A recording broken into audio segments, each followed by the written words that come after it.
Amen. Praise the Lord. So, umaga pong ito, mga kapatid, tayo ay nasa huling linggo na ng buwan ng Agosto.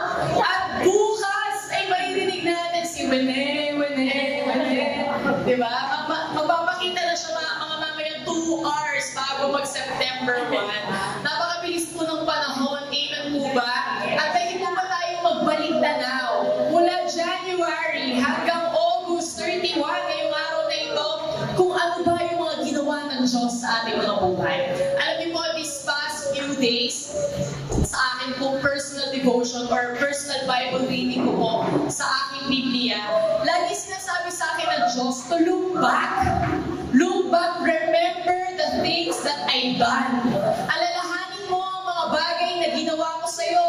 Alalahanin mo ang mga pagpapalang binigay ko sa'yo. Alalahanin mo kung paano kita tinanggal mula sa madilim na pinasasadlakan mo o sa mabigat na problema pinagdadaanan mo hanggang sa magkaroon ka ng kapayapaan, hanggang sa makaranas ka ng kaginawaan. Alalahanin mo. Amen po ba doon? Bakit kaya inuutusan tayo ng Diyos na alalahanin natin ang mga ginagawa niya sa ating mga buhay para manatili tayo doon sa estado na marunong magpasalamat sa Kanya. Amen po ba doon? Kasi madalas, hindi po minsan ang madalas kapag may mga dumarating na pagsubok at problema sa ating mga buhay, nakafocus na lang tayo doon sa hirap. Amen po ba doon? Mag-ego tayo. Nakafocus na lang tayo doon sa hirap, sa sakit na ating pinagdadaanan, sa lungkot na meron ang ating mga buhay. Tama po ba yun? Tama po ba yun? Nagagawin po kayo sa akin? Pero ayaw ng Diyos iyon. Dahil sabi nga po niya sa kanyang mga salita, walang pagsubok ang problema na hinayaan niyang dumating sa ating mga buhay na pinadaan niya para tayo saktan at mahirapan. Yun ay inalaw niya para mas lalong tumibay pa ang ating pananampalataya sa Kanya. Tingin po kayo sa akin mga kapatid, ang tanong, mula January ba hanggang sa araw na ito ng August 31, ang ating mga pananampalataya ba ay mas naging matatag? Mas naging tumibay po ba? O parang nabawasan? O parang nanlamig pa ang ating pagmamahal sa Kanya? Nawa po sa natitirang 4 na buwan ng taong 2025, mas ipakita natin sa Diyos ang ating debosyon sa Kanya. Amen po ba doon? Nakakapanood po ba kayo ng mga nagaganap na kapag araw ng Abril o Mayo, yung mga talagang nagpo-prosesyon doon sa may Quiapo area, di ba po? Nakikita po natin, grabe ang debosyon nila. Amen po ba doon sa ating Panginoong Diyos? O sino man yung Diyos na kanilang tinandangi? Talagang to the point na aakyatin nila yung mga kaapwa nila tao para lang makarating doon sa mismo templo or kung nasaan yung ginagalang nila na Diyos. Tama po ba doon? Kung sila po ganon, paano kaya natin ipinapakita ang ating debosyon sa Diyos na may lalang ng langit at lupa? Yung Diyos na kahit hindi natin nakikita, alam natin na siya'y tunay, buhay. Amen po ba doon? Totoo, hindi kathang-isip. Nandiyan po ba kayo? Paano natin yun pinapakita? Paano natin pinapadama sa Diyos ang ating pag-ibig sa Kanya? Mula Lunes hanggang Sabado. Dahil kapag araw ng linggo, ang dali namang ipakita na mahal natin ang Diyos. Amen po ba doon? Madali namang magtaas ng ating mga kamay, pero ang tunay na tanong mula Lunes hanggang Sabado, na itataas din ba natin ang ating mga kamay? Napaka-timely po ng ating pag-aaralan sa umagang ito. Nandiyan po. Nakikita niyo po ba yung ating screen? Yan, ang nakalagay po dyan sa huling topic natin para sa buwan ng Agosto na dadalhin natin sa panibagong buwan ng Setyembre ay bring your every situation to God. Sabihin nyo nga po, bring your every situation to God. Bring your every situation to God. Amen. Bigyan daw po natin, dalhin natin lahat ng mga magiging sitwasyon ng ating mga buhay sa panibagong buwan ng Setyembre sa Diyos. Amen po ba doon? Hindi yung kapag ikay ng problema, nagkaroon ng pagsubok at problema, pipilitin natin yung solusyonan sa sarili nating katalikuhan. Naranasan po ba natin, ginawa na natin ang lahat, but our best is not enough. Tama po ba? Ginawa mo na ang lahat, pero sa dulo, ang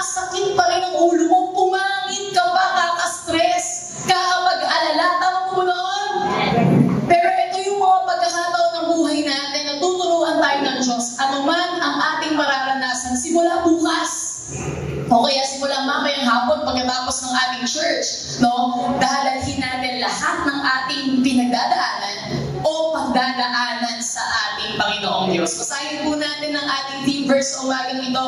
Mula po yan sa aklat ng Filipos or Philippians, chapter 4, 6-7. Ayahan niyo pong basahin ko ang New International Version ng Bible. Sabi po dyan, do not be anxious about anything, but in every situation, by prayer and petition, with thanksgiving, present your requests to God, and the peace of God, which transcends all understanding, will guard your hearts and your minds in Christ Jesus. Para mas maganda po yung Tagalog, basahin natin yung Tagalog para mas lalo nating manamnam ang salita ng ating Diyos.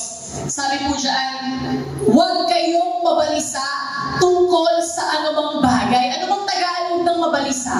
Huwag mag-alala. Sabi po dyan, tungkol sa anumang bagay.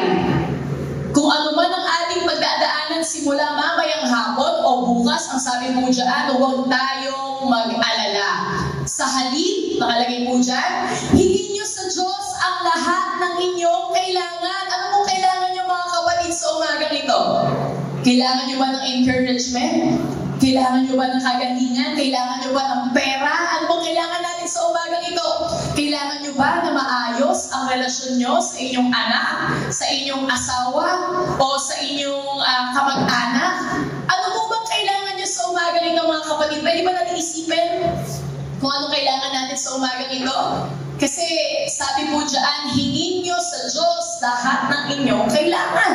Sa pamamagitan ng sa pamamagitan ng panalangin may pasasalamat. Ganun po pala ang tamang paghingi sa ating Panginoong Diyos according to the Bible. Kapag tayo ay nanghihingi sa Kanya, padaanin natin sa pamamagitan ng panalangin may pagpapasalamat. Amen po ba doon? Hindi yung Lord, pwede po ba pahingi ng ganun? Lord, bigay mo naman sa akin to. Kundi, bago tayo manghingi sa Diyos, pasasalamatan muna natin siya. Alam niyo po yung thanking God in advance. Napakalaki po ng impact nun sa ating mga buhay. At sa verse 7, sabi po dyan, at ang kapayapaan ng Diyos na hindi kayang maunawaan ng tao. Alam niyo po, hindi kayang mabili ang kapayapaan. Kahit marami ka pang pera. No? Hindi kayang mapalitan yan ang kapayapaan na kinakailangan ng ating mga puso. At yung kapayapaan na binibigay ng Diyos ay isang klase ng kapayapaan na hindi kayang maunawaan ng tao. Kagaya na lamang, meron po ako nakausap dito mga nakaraang araw. Ang testimony po niya sa akin, napakabuti talaga ng Diyos. No? Sabi ko, bakit po, Nay? Yung tawag ko dun sa nakausap ko nung nakaraang araw. Kasi, alam mo, sa dinami-dami ng napagdaanan ko, buti hindi ako nabaliw. Kasi po yung nakausap ko na yun, battered wife, binubugbog ng kanyang asawa. At kung ano pang nangyari sa kanyang mga buhay. Talagang, meron po dito mga single parents, we are so proud of you. No, single parent, yung nakausap ko na yun, at grabe, talagang mga hirap na pinagdaanan niya. Nagkatulong siya, o ano-ano mga pinasukan niya para mabuhay ang kanyang mga anak. Sabi niya sa akin kahapon, napakabuti ng Diyos, biruin mo yun, ang dami kong pinagdaanan, pero hindi ako nabaliw. Alam niyo po yun? Kayo po ba? Marami po ba kayo mga pinagdaanan, pero kayo po ba'y matinubak hanggang sa oras na ito? Amen. Amen? Mabuti ang Diyos.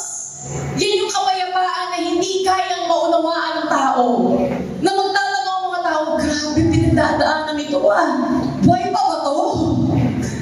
Paano niyo nagagawang tumayo pa rin at sumamba sa Diyos? Paano niyo nagagawang magpasalamat pa rin sa ating Panginoon? Parang si Daniel.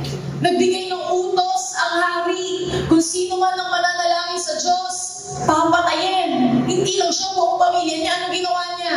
Walang nakapigil sa kanya. Binuksan pa niya ang bintana ng kanyang tahanan at nanalangin siya sa Diyos sa umaga, sa tanghali at sa gabi. Grabing klaseng pananampalataya. At sa oras kong ito, gusto ng Diyos magkaroon tayo ng ganong klaseng pananampalataya. Amen? Amen. Ang kapayapaan daw ng Diyos ang siyang mag-iingat sa ating puso at pag-iisip dahil sa ating pakikipag-isa kay Kristo Jesus. Yan ang isa sa mga benepisyo kapag minamahal mo si Kristo. Kapag hinayaan mong Jesus Christ ang maging Panginoon ng iyong buhay. Iingatan niya ang isipan mo at ang puso mo para hindi makorap ng mundong ito. Isa pong bagay ang pag-uusapan natin sa umagang ito, mga kapatid, na alam ng Diyos ang lahat ng nangyayari sa ating mga buhay ngayon. Amen. Alam niya ang mga umiikot sa ating isipan. Alam niya ang kung sino ba talagang nakaupo sa trono ng ating mga puso. Kilala ng Diyos. Sino bang number 1 nating minamahal? At alam din ng Diyos ang mga pagdadaanan natin in the future. At alam niyo po ba, nakakatuwa sa ating Panginoon? God knows the best ways kung paano i-handle ang lahat ng pagdadaanan, pinagdadaanan natin sa ating mga buhay. Amen po ba doon? At ang gusto ng Diyos sa umagang ito, sundan natin yung nilakaran niya. Magtiwala tayo na dahil alam niya ang makabubuti para sa ating mga buhay, yan talaga ang gagawin niya. Ang isa sa mga favorite verse ko po sa Bible ay, He who promised is faithful. Siya na nangako ay tapat. Alam niyo po ba ang pangako sa inyo ng Diyos? Basahin niyo ang salita niya. Amen? Dahil ang pangako ng tao ay napapako. Kahit nga po ang pangako ko ay napapako eh. Kahapon po nandito kami, nag-aayos kami, nagpa-practice sa worship team. Sabi ko, ay, ako po, nakakalimutan ko. Meron pala akong anibersaryo yung aatenan na inuuhan ko. Naalala ko na lang ng mga alas 9 na gabi, yung anniversary 2 p.m. Kaya sabi ko, kaya pala ang hindi natulog ko bago pumunta ng Jericho. Pero pala ako nakalimutan na event na inuuhan ko na pinangako kong pupunta ako doon. Hello, nandiyan po ba kayo? Ang ating mga pangako, mga kapwa ko, mga tao na nilikha ng ating Diyos, napapako. At marami tayong mga pangakong hindi natupad, tama po ba? O di ba, may mga apo kayo, pamangkin o mga bata, o ibibigyan kita ng candy bukas. Lilibin kita bukas sa 7-Eleven. Nagawa ba natin yan? Di natin nagawa yun. Amen po ba doon? Pero ang Diyos, alam niya ang pangako niya sa ating mga buhay. At kapag siya ang nangako, tinutupad niya yun. Amen. Kahit gaano pa yan magtagal, at kahit gaano pa yan sa tingin mo delay, tutuparin at tutuparin ng Diyos ang pangako niya sa buhay mo. Kaya kapatid, pwede ba huwag kang mag-give up? Pwede ba bang sabihin sa katabi mo, do not give up? Tapat ang Diyos. Amen mo ba doon? Huwag tayo sumuko. Kapag sinabi ng Diyos, iaalis ka niya sa ganyang estado ng buhay mo, gagawin ng Diyos yun. Amen? Kapag sinabi ng Diyos na pagpapalaan ka niya, pagagalingin ka niya, panghawakan natin yun. Kasi minsan, dahil nga alam ng kaaway ang mga pangako ng Diyos sa ating mga buhay, alam niyo po ba yun? Mas alam pa ng kaaway ang mga pangako ng Diyos sa ating mga buhay.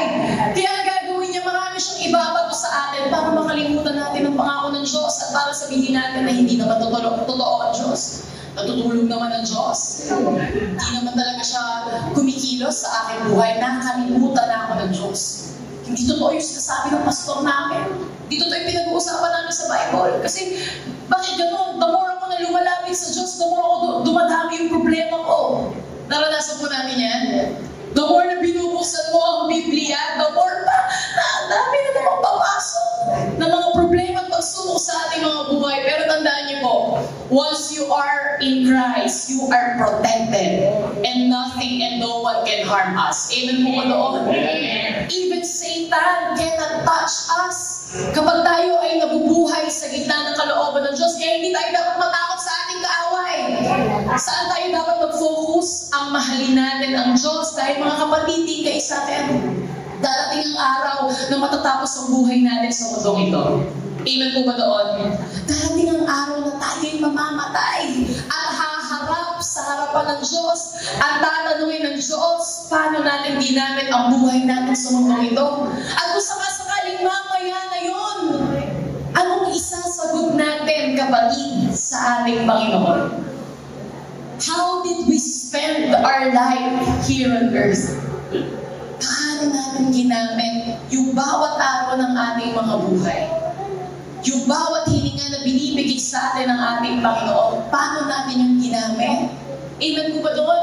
Kaya alam niyo po ang sabi ni Moses, teach me to number my days. Turuan mo ko, Diyos, bilangin ang aking araw. Kasi baka akala ko, marami pa akong natitirang araw sa buhay ko. Yung pala, na-expect hindi ko pa binigay yung best ko para sa'yo. Nandyan po ba kayo? Kaya, hayaan po natin na patuloy natin mahalin ang ating Panginoon. Napunta po tayo 3 puntos lang po ito sa umagang ito. Ano ba yung mga dapat nating tandaan para po patuloy nating maalala na dapat lahat ng nangyayari sa ating mga buhay ay dalhin natin sa ating Panginoon. Ito po yung number 1 na dapat nating tandaan. Ito ay katotohanan. God is sovereign. Sabihin nga po natin, God is sovereign. God is sovereign. Ano pong ibig sabihin yan? Ang Diyos ay makapangyarihan sa lahat. Wala nang mas makapangyarihan pa sa Kanya. Sa mga panahon daw po ngayon, no, yung ating mga isipan, yung mga umiikot sa ating mga isipan, sometimes dominated na mga nangyayari sa ating kapaligiran. Ang gulo-gulo ng ating bansa, kung ano-ano mga nangyayari, balita mapapanood mo, makikita mo, nagkaroon ng matinding pagbaha, may mga namatay, may mga nandoon sa loob ng sasakyan nila, nasa mga anod, napunta doon sa mga ilog, kasama silang namatay. Mga tanim ng mga magsasaka, no? Nabomba ng mga palay. Alam niyo po ba, napakasakay ko sa magsasaka? Kasi ako po ay siguro second part ng buhay ko, lumaki po ako sa San Vicente, sa may Halang, alam niyo po ba yun? Nasa gitna po kami ng bukid, doon po kami lumaki. Tapos po, napapaligiran kami ng mga palay.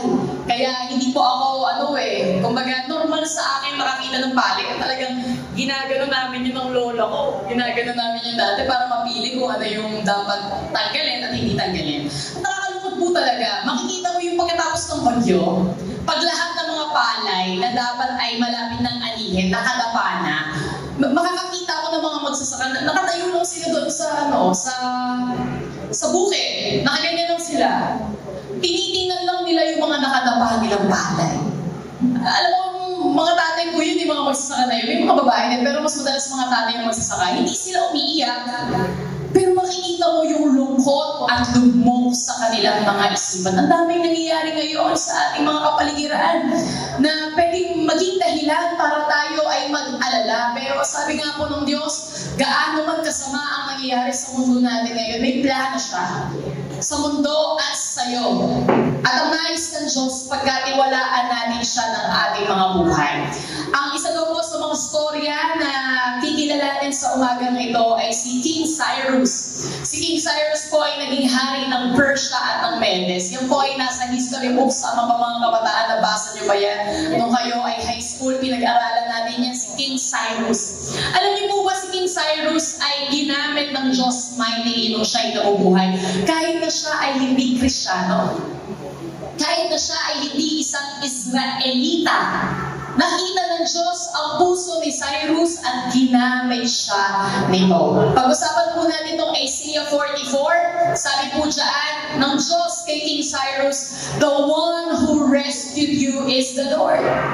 Pinakita ng Diyos kay King Cyrus na ang nagligtas sa kanya ay ang Panginoon, the one who formed you in your mother's womb. He says, "I, the Lord, made everything. I put the skies there myself, and I spread out the earth before me."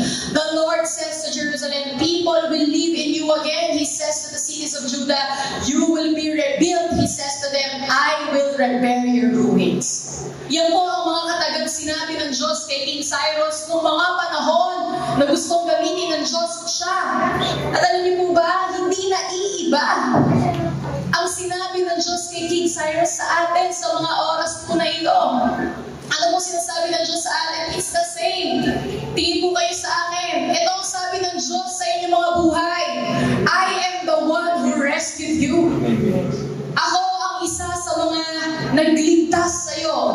Ina-acknowledge po ba natin ng Diyos na niligtas tayo ng ating Panginoon? Second, ang sabi po dyan ng ating Panginoon sa iyo, kapatid, I am the one who formed you in your mother's womb. Tingin po kayo sa akin. Bago pa magkakilala ang inyong mga nanay at tatay, dinisenyo ka na ng ating Panginoon. Alam na niya kung saan ka ipapanganak. Alam na niya kung paano ang magiging buhay mo. Siya ang naglikha sa atin. Amen po ba doon? Kahit pa ikaw ay nabuo out of wedlock, niloob ka pa rin ng Diyos. Pinlano pa rin yan na hindi mabuhay. Dahil may plano siya sa buhay mo. Ano pong sabi ng Diyos sa atin sa oras na ito? I, the Lord, made everything. Ako ang gumawa ng lahat. Kaya lahat ng mga meron tayo ngayon, mga kapatid, hindi natin yan pag-aari. Pwedeng ikaw ang nagtrabaho niyan, pero kung hindi ka binigyan ng Diyos ng lakas para makapagtrabaho, wala din mangyayari sa atin. Amen po ba doon? So, i-acknowledge natin na ang Diyos ang gumawa ng lahat ng mga bagay sa ating mga buhay. Ito po ang promise sa atin ng Lord, ginawa kong yellow, hinighlight ko ng yellow, you will be revealed. Ano po ibig sabihin nun? Sira ba ang buhay mo ngayon, kapatid? Ang gulo-gulo ba ng buhay mo ngayon, kapatid? Ang sabi ng Diyos, iaayos na niya. Ano pa sabi dyan? I will repair your ruins. Lahat ng mga sinira ng demonyo sa inyong mga buhay, mga kapatid ko sa pananampalataya, lahat ng ninakaw niya, ang promise ng Lord sa ating mga buhay sa umagang ito, the Lord will repair it. The Lord will restore it. Naniniwala po ba kayo doon? At kapag ang Diyos ang nagbalik, higit pa sa ating mga inaasahan.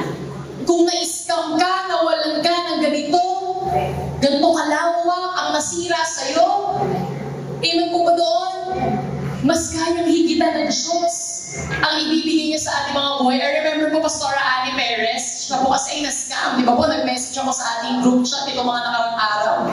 Na-scam po siya, alam niyo po, awa ko sa kanya, kaya galit ako sa mga scammer. Talagang grabe ako magsalita sa mga scammer. Yung sinend ko po sa inyo yung screenshot sa GC natin, malumanay pa po yun mga kapatid.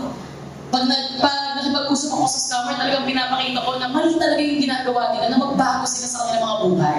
Si Pastora Annie, kumakain kami, birthday po ni Pastora Helen, yung pastor natin sa JL San Vicente.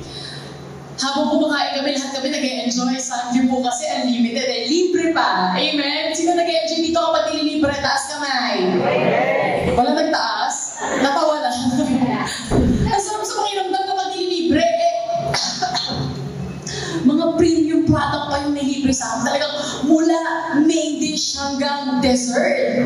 So lahat kami doon kain ng kain. Alam niyo po, hindi tumitigil yung bibig ko kaumuya. Ganun po yung nangyari sa amin tayo na yun. Tapos nakita ko si Pastora Annie, hindi ko makain.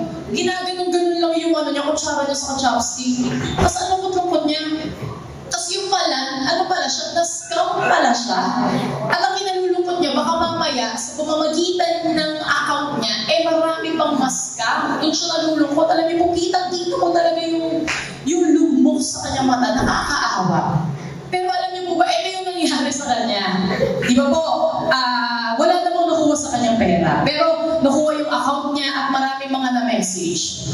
Ito po yung nangyari. Di ba po, sabi po dyan, I will repair your ruins. Ibabalik ng Diyos yung mga nawala sa atin. Kahit minsan wala namang nawawala. So merong nawalang pera si Pastora Annie, parang siguro nasa 50,000. Eh di, ang nakaalam nun yung mga leaders niya. Alam niyo po bang kumilos ang Diyos? Merong taong ginamit ang Diyos para palitan yung nawalang pera kay Pastora Annie. And here's the catch mga kapatid. Yung nawalang pera kay Pastora Annie, di ba pinalitan? May pinadala ang Diyos na tao para palitan yung pera na yun.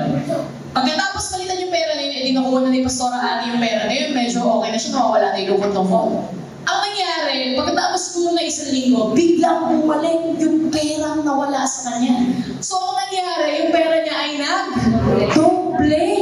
Tingnan ko ba doon? Ganon mag-restore ang ating Panginoong Diyos. Akala mo nawalan ka? Akala mo nawalan ka, pero hindi talaga. Dahil hindi hayaan ng Diyos mawalan ang kanyang mga anak. Amen po ba doon? Amen. Ito pa po yung sabi ng Diyos kay King Cyrus na sinasabi din niya sa ating mga buhay sa umagang ito. You are my shepherd and you will do what I want. Sinasabi ko ng Diyos sa buhay ng bawat isa sa atin, anak, gagawin mo kung anong pinapagawa ko sa iyo. Ito ang sabi sa atin ng Diyos, gagawin mo kung anong pinapagawa ko sa iyo. Tama na ang pagtakas, anak. Tama na ang palaging pagsabi ng, no, Lord, hindi ko matatanggap yan, hindi ako karapat-dapat, hindi ako magaling, hindi ko kaya yan. Sabi dito ng Panginoon, you will do what I want. You will do what God wants. At naman po, alam kong, mga kapatid, pinag-pray ko po kayo alam ko nangungusap sa inyo ang Diyos kahit hindi na tayo magkakasama. Alam ko na nagsasalita ang Diyos sa inyong mga puso. At alam ko rin po, naniniwala ako dyan, I do believe na may pinapagawa sa inyo ang ating Panginoon. At ito ang sabi ng Diyos sa inyo. sa bawat isa sa atin. Simula sa araw na ito, in the name of Jesus, gagawin mo na kung anong pinapagawa sa iyo ng Panginoon. Hindi na tayo mag-excuse, hindi na tayo tatakas. Remember, ang mga tumatakas kinakain ng malaking isda. Si John na tumakas, kinain ng malaking isda. Sila Cora, nagreklamo, kinain naman ng lupa, ano gusto mo kumain sa iyo? Amen po ba doon? Wala man ditong dagat, so hindi tayo kakainin ng isda, pero pwedeng bumuka ang lupa. Amen po ba doon? Huwag na tayo magreklamo. Stop saying no to God. May kailangang buhay, mga kapatid. Amen po ba doon? May kailangang buhay para palagi tayo mag-no sa Diyos. Alam niyo po, kapag gusto may pag-ayaw, marami. Totoo yun. Pag gusto mo, lahat, susuhuin mo lahat. Kahit may pinagdadaanan ka, nasasaktan ka, kahit may sakit ka pa, kahit na medyo nilalagnat, medyo pa lang yan ha. Medyo sumasakit ata. Medyo sumasakit pa lang ata yun ha. O tumitirik-tirik sa iba mo. Ewan mo ba doon? Kahit ba anong sakit na pinagdadaanan natin, wala kang pera. Amen. Gagawin mo ang pinapagawa sa iyo ng Diyos dahil mga kapatid, when you say no to God, there will be consequences. But when you say yes to God, the gates of heaven, the doors of heaven will be open for you and your family. Alam niyo po, bawat utos ng Diyos na sinusunod natin, pagpapala sa iyo at sa pamilya mo, totoo po yan. Amen po ba? Naniniwala po ba kayo doon? Basahin niyo yung Bible. Ganun din, every utos ng Diyos na hindi-hindian mo, pagpapalang sumasara sa iyong pamilya at sa sarili mo. Kaya kahit na anong dasal mo, Lord, please, ang tagal ko na itong pinapanalangin sa iyo, wala pa rin nangyayari. Kasi hindi mo naman siya sinusunod. Mga magulang, nandyan po ba kayo? Ang isang anak ba na matigas ang ulo pag nanghingi sa inyo, agad-agad niyo bang binibigyan? Hindi po, di ba? Pero kapag masunurin ang inyong mga anak, di ba kahit wala kayong pera, ginagawa niyo ng paraan, tama po ba mga magulang? Amen? Ganyan din po ang ating Diyos. Matigas ulo mo eh. Gusto ko i-bless ng Lord, pero alam niya na pag binless ka ng Lord, mapapabayaan mo yung pagpapalang ibibigay niya sa buhay mo. Pero pag nakita ng Diyos, meron kang pusong handang sumunod sa Kanya, hindi lang isang pagpapala. Bakit hindi rin ng Diyos ang pagpapalang ibibigay niya sa buhay mo, kapatid? Kung tama ang ginagawa natin sa Kanyang harapan, kung hindi ka nagdadamot, kung hindi ka tamad, at kung tayo ay masunurin sa Kanya. Lagi po nating tatandaan, dineklara po ng ating Diyos, He is sovereign. Sabi po dyan, that men may know from the rising to the setting of the sun that there is no one besides me. Mga kapatid ko sa pananampalataya, kung hanggang ngayon po hindi kayo naniniwala na ang ating Panginoong Jesus lamang ang tunay na Diyos, ang masasuggest ko po sa inyo, lumuhod talaga kayo sa Diyos. At hilingin niyo sa Kanya, Lord, kung tunay ka talaga, magpakilala ka sa akin. Kung tunay talaga yung pinag-aaralan namin sa church, pakita mo na tunay ka talagang Diyos at hindi ka kagaya ng ibang mga Diyos-Diyosan. Dahil marami pong mga Diyos eh. Ito mo doon, Apple Diyos, Mango Diyos. Joke lang po yun. Marami mga Diyos. Sabi po sa ang araw, ang buwan ay sinasamba. Paano mo malalaman kung ang Diyos sa pinag-aaralan natin dito sa JL Church ay tunay na Diyos? Kausapin mo si Lord. Amen? Dahil hindi kita kayang pilitin na maniwala na si Jesus Christ lang ang tunay nating Diyos at sa Kanya lamang tayo dapat nananalangin. Na hindi tayo dapat nananalangin kay Mama Mary, pasensya na po. Kung meron dito na ang pinag-isa na reliyon, ay gano'n, ako din po. Yun ang panalangin ko dati. Nakalagay niya sa Bible, si Mary ay tao lang. Si St. Paul, si St. Peter ay tao lang. Walang ibang Diyos, si Jesus Christ lamang. Kaya kahit na anong panalangin mo kay Buddha, kay Mary, kay Allah, hindi yun masasagot. Dahil sila yung mga patay na rin sa oras na ito. Nandiyan po ba kayo? Pero ang Panginoong Jesus natin, namatay siya pagkatapos ng 3 araw, nabuhay siya para ipakita na even ang kamatayan ay walang kamangyarihan sa Kanya. Amen po ba doon? Kaya kapatid, start praying to Jesus. Start praying in the name of Jesus and you will see ang mga panalangin mo magkakaroon niya ng kasagutan. sagutan. Pwede ko po ba kayong i-dare? Simula mamaya, i-address natin ang ating panalangin sa ating Panginoong Jesus. Amen po ba doon? Hindi ko kani-kanino mga santo, pasensya na po. Masaktan man tayo sa oras na ito, pero ito ang katotohanan na sinasabi ng Biblia. At ayoko po kayong mapunta sa maling landas. Ako po ay isa sa mga ateista, hindi ako naniniwala sa Diyos dahil kung may tunay na Diyos, ba't may maghirap? Ba't may nagnanako? Ba't may pumapatay? Ba't hinahayaan ng Diyos mangyari yung mga bagay na yun? Hindi po kayo ng puso ko eh. Kaya hindi ako naniniwala sa ating Panginoon. Alam niyo po ba, nung una ko narinig si Pastora kayo, head pastor natin si Jen Santa Maria, nung una ako nakarinig ng word of God na tinuturo niya, tinatawanan ko lang siya, hindi ako naniniwala agad. Hindi ako naniniwala agad. Kaya nga po diba, ang testimonya ng buhay ko, kaya ako naging Kristiyano, ay meron akong disciple na mini-mentor, na habang nagme-mentoring kami, binababoy niya yung Jesus, yung pala, possessed na siya ng maraming demonyo. Tapos ang sabi niya sa akin, di ba nagkukunwari ka lang? Kasi nung panahon na yun, nagkukunwari lang talaga ako. Kahit na, mga kapatid, ilang taon na ako nun sa JL, nakakarinig ng Word of God, pero hindi pa rin ako naniniwala sa ating Panginoong Diyos. Hindi pa rin ako naniniwala na si Jesus Christ lang ang tunay na Diyos until in-encounter niya ako sa paraan na hindi ko inaasahan. Ibig po ba doon? Kaya ang ginawa ko nung time na yon, para hindi ako maloko ng kahit na sino, din kayo sa akin. Sabi mo sa katabi mo, huwag ka magpaloko sa kahit na sino. Alam niyo po ginawa ko, para hindi ako maloko ng kahit na sino, para malaman ko saan ba talaga ako mag-church. Binasa ko ang Bible mula sa umpisa hanggang sa dulo, from cover to cover. Doon ko nang nalaman na wala palang pagkatoyo. Langit at lupa lang para talaga ang pupuntahan ng tao kapag siya'y namatay. At walang ibang Diyos na dapat tayong tawagan maliban sa ating Panginoong Jesus. Mga kapatid, kung meron po dito hanggang ngayon, hindi pa rin kayo talaga naniniwala sa mga pinipreach namin mula sa salita ng Diyos, kayo po mismo ang maghanap ng katotohanan. Basahin niyo mismo ang Bible na ayaw ng Diyos sa mga santo. Ayaw ng Diyos sa mga Diyos-Diyos na nagawa ng kamay ng tao. Totoo po yun. Ayaw niya nun. Basahin natin ang Bible and you will know the truth, and when you know the truth, it will set you free. Yan lang makapagpapalaya sa atin pag nalaman natin ang katotohanan. Dahil pwede may magsabi dito, di naman totoo yung mga sinasabi ko eh. Gawa-gawa mo lang naman yan eh. Basahin mo Bible. I tell you, read the Bible. Amen po ba doon? At pagkatapos mong basahin ang Biblia mula sa unang pahina hanggang sa dulong pahina, mag-usap tayong dalawa. Lilibre pa kita ng kape. Amen po ba doon? Sabihin mo sa akin kung yung mga pinag-uusapan natin dito sa church ay hindi totoo. Ipapakita sa iyo ng Diyos sa maraming mga kaparaanan na tunay talaga siya. Na darating ang panahon, mamamatay tayo at haharap tayo sa Kanya. Amen po ba doon?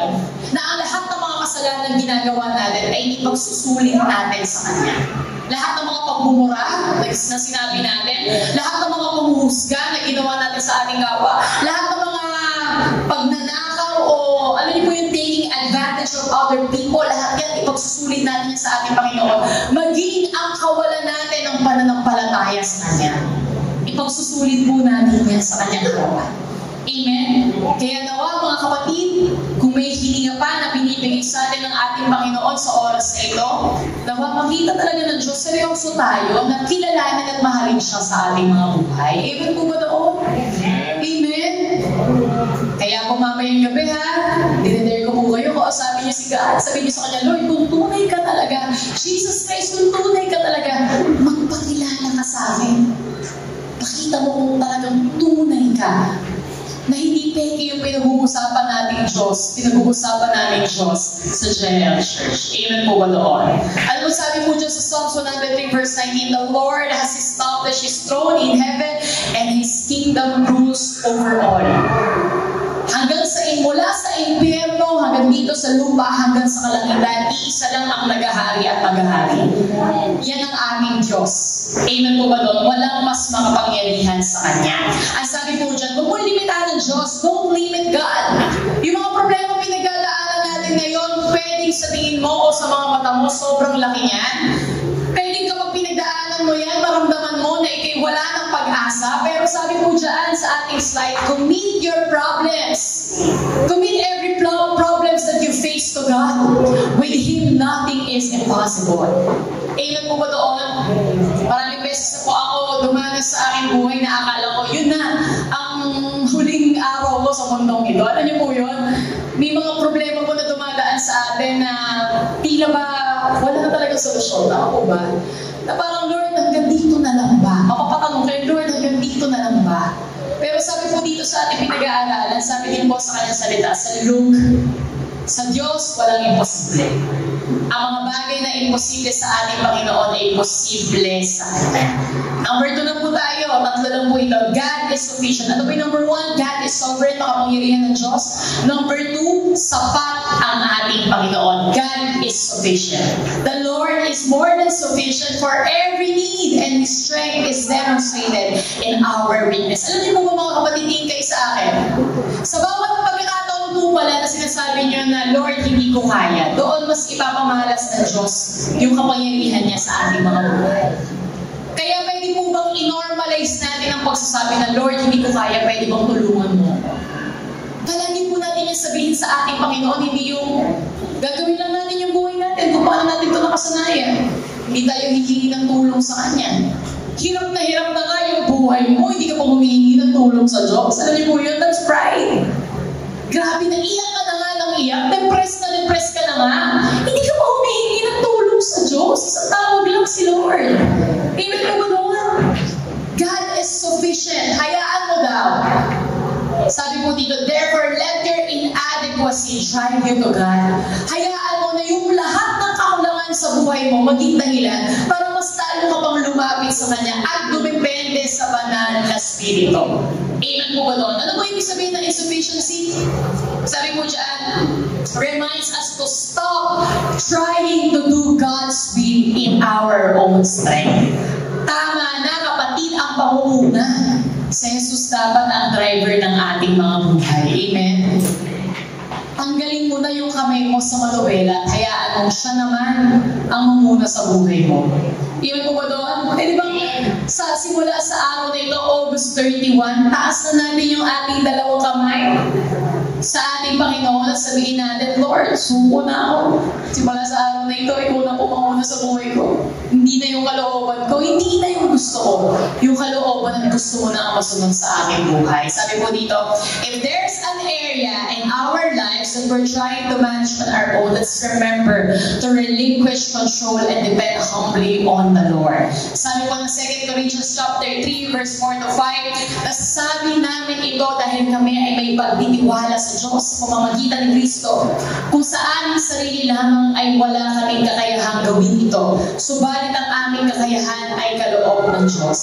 Nasabi ito ni Pablo. Si Pablo ay napakagaling na lingkod ng ating Panginoon, pero na-admit pa rin niya sa kanyang sarili na kung sa sarili lamang niyang kakayahan, wala siyang kayang gawin. Nawa, nasasabi natin din ito sa ating Panginoon. Amen po ba doon? 2 Corinthians chapter 12, verse 19, ganito ang kanyang sagot, ang kagandahang loob ko ay sapat na para sa iyo. My grace is sufficient for you. Sabi sa atin ng ating Panginoong Diyos. Ang lahat ng mga ginagawa niya sa ating mga buhay ay sapat para sa atin. Relying on our all-sufficient God, nakalagay po dyan, God's sufficiency means that God has everything we need. And He provides for us generously. Hindi nagtitipid ang Diyos na tayo ay pagpalain. Lahat ng kailangan natin, maaari natin makuha sa Kanya.